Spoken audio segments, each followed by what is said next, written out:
Elon Musk posted the most intelligent piece of information in the history of modern economy.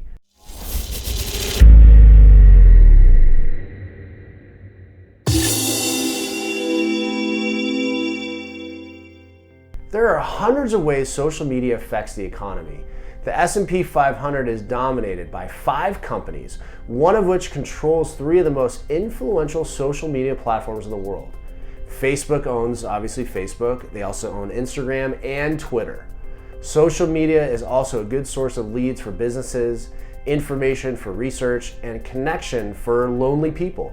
But the greatest power of social media as an investor could be basically its speed. When Hertz declared bankruptcy, it was all over Twitter within minutes.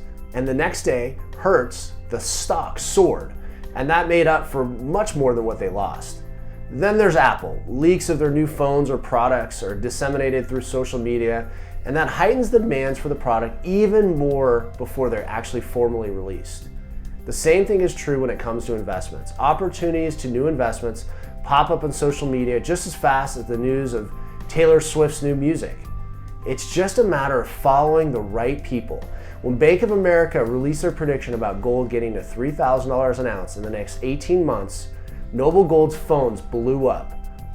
Now, many are predicting gold getting to $5,000.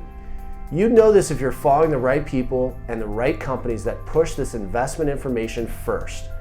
It doesn't mean you have to rely on social media by itself. In fact, you should never rely on one source of information when it comes to investment.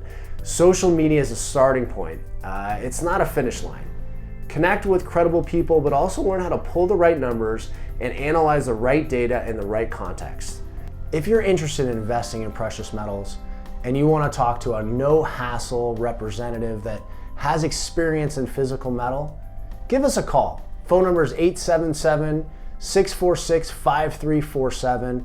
Our phone lines are always open, and we're happy to answer any of your questions.